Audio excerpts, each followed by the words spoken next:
Hello everyone. In today class, we will discuss about articulation of spine. Vertebral body एक दूसरे के साथ कैसे आर्टिकुलेट करती हैं, कौन कौन से जॉइंट्स प्रेजेंट हैं, क्या क्या स्ट्रक्चर्स वहाँ पे प्रेजेंट हैं और साथ के साथ क्या क्या मूवमेंट्स पॉसिबल हैं स्पाइन में, वो डिस्कस करेंगे। फर्स्ट तब भी हम लोग स्पाइन की मूवमेंट की बात करते हैं तो ये सर्वाइकल में अलग मूवमेंट रहेगा, थोरेसिक में अलग रहेगा, लंबर में अलग रहेगा एंड सैक्रोइलैक जॉइंट में सैक्रम एंड जो कोक्सिक्स है वहां पे अलग मूवमेंट रहेगा because of variation in size. Size में वेरी करते हैं तो इनका मूवमेंट भी अलग रहेगा। लाइक सबसे ज्यादा मोबिलिटी कहाँ प्रेजेंट रहती है, सर्वाइकल सेगमेंट में, एंड देन लंबर सेगमेंट में मोबिलिटी ज्यादा है। Then third one is our thoracic जहाँ पे लिमिटेड मोबिलिटी प्रेजेंट है because it has to support.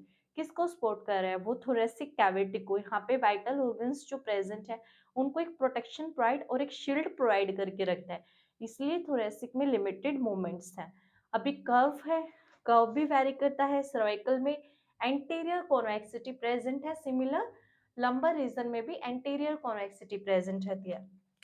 Like that cervical region anterior convexity present है, then this is thoracic region posterior convexity present है, posterior convexity यहाँ पे anterior convexity present है।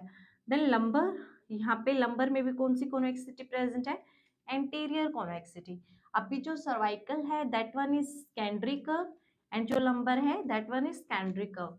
Bye foetus life से body में कौन सा कर्व प्रेजेंट रहता है, जहाँ पे पोस्टीरियर कॉन्वेक्सिटी है, तो थोरेसिक में प्राइमरी कर्व है। अब भी जो वर्टिब्रल बॉडी की हम लोग बात कर रहे थे, जब हम लोग सर्वाइकल से थोरेसिक से लंबर तक आएंगे तो वर्टिब्रल बॉडी का साइज सपोज इतना साइज था, फिर ये इतना बढ़ता जाएगा और इतना बढ़ता जाएगा लाइक दैट, और तो लंबर तक आते आते ये साइज इंक्रीज कर जाता है। वर्टिब्रल बॉडी का साइज जो है वो इंक्रीज कर रहा है सर्वाइकल से लंबर तक। अभी जो सबसे एंटीरियर पोस्टीरियर डायमीटर के कंपैरिजन में सबसे बड़ी बॉडी रहेगी वो लंबर में रहेगी। अभी लंबर रीजन से फिर क्या होता है, फिर से साइज डिक्रीज करने लगता है लाइक दैट, फिर से साइज डिक्रीज करने लगेगा। तो यही फैक्टर्स हैं जिनकी वजह से क्या होता है, मोबिलिटी अलग अलग होती है हर एक रीजन में। सर्वाइकल सेगमेंट में अलग मोबिलिटी है, थोरेसिक में अलग, और मोबिलिटी जो उनके फैक्टर्स हैं ये डिटरमाइन करते हैं साइज की वजह से हो रहा है, और जो कॉन्वेक्सिटी और ये कॉन्केविटी कर्व प्रेजेंट है इनकी वजह से होता है। Then we will discuss articulation of spine. एक स्पाइन दूसरी वर्टिबल बॉडी के साथ, स्पाइन क्या रहता है, this one is structure of spine like that.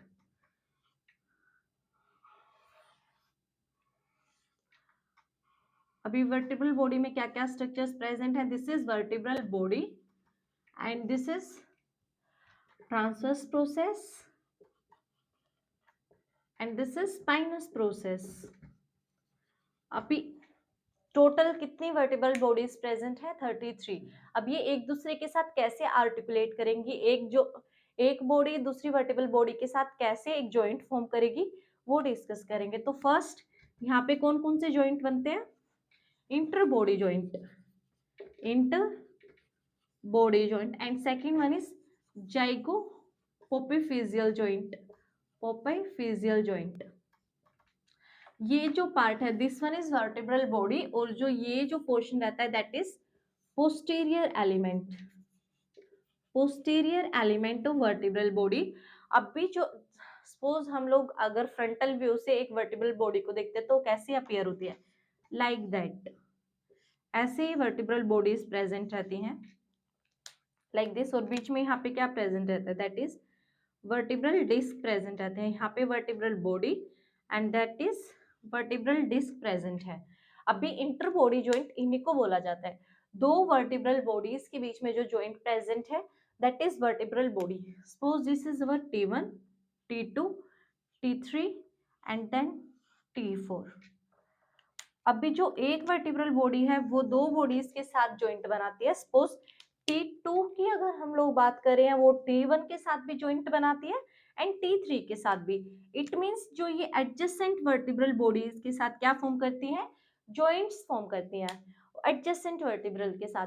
Like हम लोग C2 की बात करेंगे तो वो C1 के साथ बनाती है। C1 जो लास्ट वन है तो वो किसके साथ, सिर्फ एक ही वर्टिब्रल बॉडी के साथ जॉइंट फॉर्म करेगी। अदरवाइज जितनी भी वर्टिब्रल बॉडी प्रेजेंट है ओवरऑल, सपोज इतनी सारी वर्टिब्रल बॉडीज प्रेजेंट है लार्ज अमाउंट में, तो ये एक दूसरे के साथ जॉइंट बनाती हैं। दिस इज वर्टिब्रल डिस्क, ये इसके साथ भी जॉइंट बना रही है, ये इसके साथ भी बना रही है, साथ के साथ इसके साथ भी, ये इसके साथ भी जॉइंट फॉर्म कर रही है, इसके साथ भी। अभी ये जॉइंट बनता कैसे है, फर्स्ट वो चीज देखेंगे कि ये कौन से टाइप का जॉइंट है और इसके अंदर क्या क्या प्रेजेंट है। First it is inter body joint की बात हो रही है, कार्टिलेजिनस जॉइंट, कार्टिलेजिनस जॉइंट है, इसको हम लोग सिम्फाइसिस जॉइंट भी बोलते हैं, सिम्फाइसिस जॉइंट। अभी कार्टिलेजिनस क्यों है, क्योंकि यहाँ पे क्या प्रेजेंट है, वर्टिब्रल बॉडी। अभी जो वर्टिब्रल डिस्क, जो ये वर्टिब्रल डिस्क है, इसका कैसा स्ट्रक्चर रहता है, यहाँ पे न्यूक्लियस पल्पोसस, यहाँ पे एनुलस फाइब्रोसिस प्रेजेंट रहता है और यहाँ पे कार्टिलेजिनस प्लेट रहती है, cartilaginous vertebral end plate, cartilaginous plate present रहती है। या कोई हम लोग बोल देते हैं डिस्क को एक पैड, एक फैट की तरह है, एक मेनिस्कोइड स्ट्रक्चर की तरह है। दो आर्टिकुलेटिंग सरफेसेस के बीच में जब फैट या मेनिस्कोइड कोई टिश्यू प्रेजेंट है, या जैसे ये कार्टिलेजिनस कोई चीज प्रेजेंट है, then it is called cartilaginous joint, ये सिम्फाइसिस जॉइंट है। तो ये एक वर्टिब्रल बॉडी दूसरे के साथ बना रही है, that is inter body joint, adjacent vertebral के साथ। तो ये कौन सा जॉइंट है, कार्टिलेजिनस, कार्टिलेजिनस सिम्फाइसिस जॉइंट। यहाँ पे एक फैट जो वर्टिब्रल डिस्क है वो इन दोनों के बीच में प्रेजेंट रहती है। और ये जो डिस्क है इसका क्या फंक्शन है, ये जो दो आर्टिकुलेटिंग सरफेसेस हैं यहाँ पे फ्रिक्शन रिड्यूस कराती है और जो फोर्सेस आ रही हैं उसको दूसरी वर्टिब्रल बॉडी पे, सपोज यहाँ पे एक वर्टिब्रल बॉडी है, ये सेकेंडरी वर्टिब्रल बॉडी है, बीच में क्या प्रेजेंट है, वर्टिब्रल डिस्क प्रेजेंट है। जैसे ही कोई भी फोर्स इधर आएगी ऊपर से ट्रांसमिट हो रही है, तो वर्टिब्रल जो ये डिस्क है ये फोर्स ट्रांसमिशन में हेल्प करेगी to the second one body, और ये शॉक को भी एब्जॉर्ब करने का काम करती है।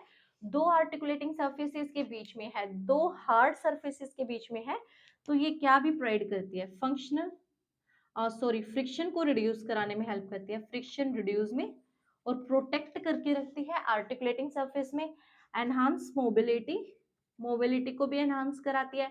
अगर दो बॉडीज आपस में आ जाएंगी तो वहां पे पेन भी होगा और आपस में सबकोंड्रल टीयर होने के चांसेस होंगे, तो उसको प्रिवेंट कराती है वर्टिब्रल बॉडी।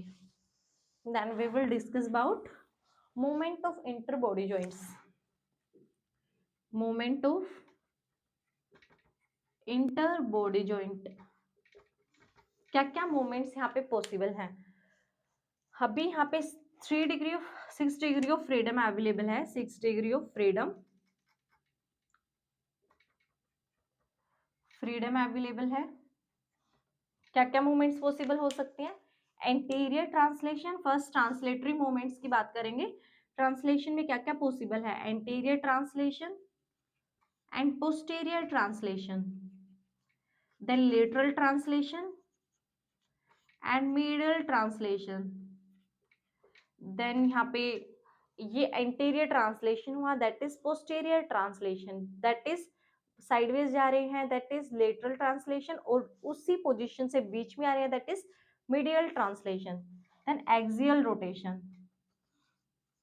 एक वर्टिब्रल बॉडी ये कपल्ड मोमेंट रहता है, एक्सियल रोटेशन, एक जैसे ही रोटेट करती है इसके साथ साथ क्या हो रहा है, लेटरल टिल्ट भी प्रेजेंट हो रहा है, तो एक कपल्ड मोशन है जब एक वर्टिब्रल बॉडी ऐसे रोटेट कर जाती है, that is axial rotation. Then other one is tilting, anterior tilt, posterior tilt,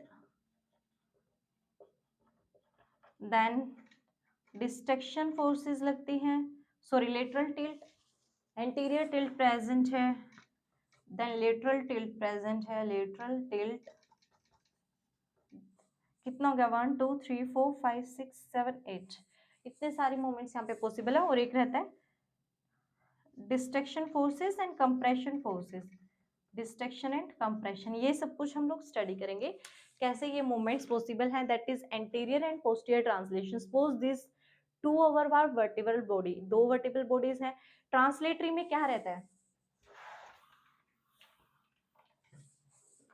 जो ट्रांसलेटरी मूवमेंट है इसमें सिर्फ एक वर्टिब्रल बॉडी दूसरी वर्टिब्रल बॉडी पे ट्रांसलेट करेगी, सिर्फ स्लाइड करेगी, दैट वन। सिर्फ एक चीज का यहाँ पे स्लाइडिंग हो रहा है एक ही पॉइंट के साथ, कोई न्यू पॉइंट कांटेक्ट में नहीं आता है, एक ही पॉइंट के साथ एक चीज स्लाइड करती जाती है। जैसे अगर सपोज हम लोग ये एंटीरियर एस्पेक्ट मानते हैं बॉडी का, and this is posterior, posterior aspect है दिस वन। तो यहाँ पे कैसे मूवमेंट पॉसिबल है वो चीज देखेंगे, दिस वन। अभी अगर ये एंटीरियरली स्लाइड कर जाती है, सपोज ये वर्टिब्रल बॉडी एंटीरियरली स्लाइड कर जाती है, दिस वन आगे की तरफ स्लाइड कर जाती है, that is anterior translation, anterior translation. Similarly अगर ये बॉडी पीछे की तरफ ट्रांसलेट कर जाती है, like that, that is called posterior translation, that is posterior translation। तो ये मूवमेंट्स पॉसिबल रहती हैं अगर ये आगे की तरफ आ रही है एंटीरियर ट्रांसलेशन, और ये पीछे की तरफ अगर स्लाइड कर रही है देन पोस्टीरियर ट्रांसलेशन। जस्ट एक स्लाइड मोशन इसमें प्रेजेंट रहता है, एंटीरियर एंड पोस्टीरियर। अभी सिमिलरली ये हम लोग साइड वे से देख रहे थे, साइड वे से सिंपली ये चीज आगे की तरफ स्लाइड की, दैट इज एंटीरियर ट्रांसलेशन, पीछे की तरफ स्लाइड की पोस्टीरियर ट्रांसलेशन। अभी अगर हम लोग इस चीज को फ्रंटल प्लेन से देखेंगे तो वर्टिब्रल बॉडी ऐसे दिखाई देगा, लाइक दैट। फ्रंटल एस्पेक्ट से सिर्फ वर्टिब्रल बॉडी का एंटीरियर एस्पेक्ट ही दिखाई देगा। तो इसके अंदर हम लोग कौन सी मूवमेंट देख रहे हैं, लेटरल ट्रांसलेशन। अगर ये वर्टिब्रल बॉडी इधर चली जाती है like that, that is lateral translation, और इसी पोजीशन से तब वो बीच में आती है, दैट इज मीडियल ट्रांसलेशन। ये दो वर्टिब्रल बॉडीज हैं, अगर ये साइडवेज जा रही है that is lateral translation, this one. अगर ये लेटरल से बीच में आ रही है दैट इज मीडियल। मीडियल कुछ और नहीं होता है, जैसे लेटरल में गई उसी पोजीशन से वो वापस आते हैं, that is medial translation. Lateral translation और वो बीच में आ रही है, that is medial translation. Thank you.